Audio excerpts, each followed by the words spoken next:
अस्सलाम वालेकुम। मेरा नाम डॉक्टर अब्बास मिरानी है और बच्चों के हवाले से इस वीडियो में हम आपको बताएंगे कि जो बच्चे खून की कमी का शिकार होते हैं उनमें क्या क्या वजूहात शामिल हैं।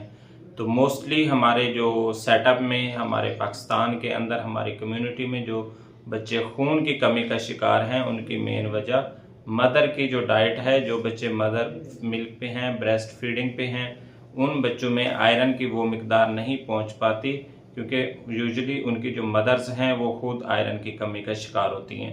तो एक तो ये प्रीडोमिनेंट काज है। इसी तरह जो बच्चे जो टॉप फीड ले रहे हैं, जो बाहर का दूध ले रहे हैं या खुला दूध ले रहे हैं, उसमें ज़्यादातर सिलेक्शन जो है वो काउ मिल्क की करते हैं। तो काउ मिल्क में वैसे आयरन की जो मिकदार है वो दूसरे मिल्क की निस्बत कम है, तो उस वजह से भी बच्चे आयरन सप्लीमेंटेशन प्रॉपर ना होने की वजह से कमी का शिकार हो जाते हैं। इसी तरह जो बच्चे वीनिंग की एज को पहुंचते हैं तो उन बच्चों की प्रॉपरली वीनिंग स्टार्ट नहीं हो पाती। मदर्स को इसका इल्म नहीं होता कि हमने उनकी वीनिंग कब स्टार्ट करवानी है और उसको सेमी सॉलिड फूड कब देनी है। तो उस वजह से जो उनकी आयरन की रिक्वायरमेंट इंक्रीज हो रही होती हैं वो उसको मीटअप नहीं कर पाते और वो खून की कमी का शिकार हो जाते हैं। इसी तरह कुछ बच्चे जो है वो थोड़ा बड़े होकर मीन्स 1 ईयर्स या ऑनवर्ड वो बेयर फुटेड उसमें ज़मीन पे चलते हैं और इसके अलावा वो मिट्टी वगैरह खाते हैं जिसको हम पाइका बोलते हैं। तो उस वजह से भी जो आयरन की एब्जॉर्प्शन है गट में वो मुतासर हो सकती है और बच्चा खून की कमी का शिकार हो सकता है।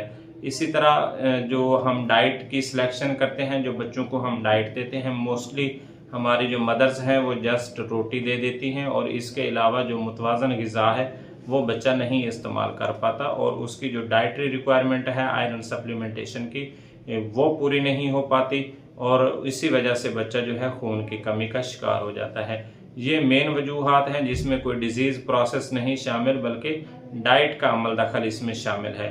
जो डिजीज़ प्रोसेस शामिल हैं उसके लिए आपने अपने डॉक्टर की, अपने फिजिशियन की, माहिर अमराज बचकान की जो एडवाइस है वो आपने हासिल करनी है और उसके मुताबिक आपने चलना है, जिसमें सबसे पहले थैलेसीमिया की स्क्रीनिंग वगैरह है। और थैलेसीमिया की स्क्रीनिंग उन बच्चों में बहुत ज़रूरी है जो बच्चे अभी छोटे हैं और उनमें खून की कमी बहुत ज़्यादा देखने को मिली है और उनका जो पेट है वो थोड़ा सा बल्जिंग है या उसने प्रोट्रूड किया हुआ है या फिर फैमिली हिस्ट्री उनकी पॉजिटिव है ट्रांसफ्यूजन की, ब्लड ट्रांसफ्यूजन की, multiple blood transfusion due to thalassemia, या फिर कज़न मैरिज जो है वो।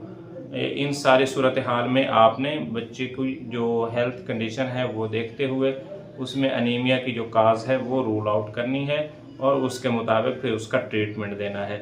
जो इससे पहले हमने डिस्कस की हैं वो डाइटरी इन्वॉल्वमेंट है आयरन की कमी की, तो उसमें हमने डाइटरी इम्प्रूवमेंट करनी है।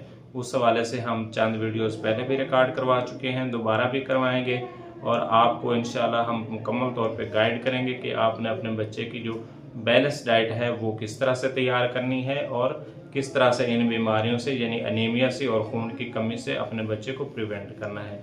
तो आज की हमारी वीडियो आप मुलाहिज़ा फरमाएं, इस पे अपना कमेंट्स दें, लाइक करें, शेयर करें और चैनल को सब्सक्राइब करें और हमारा जो सारा मैसेज है वो अपनी कम्युनिटी तक फैलाएं। इस पर अमल दरामद भी करें और अपने बच्चे की हेल्थ को इम्प्रूव करें।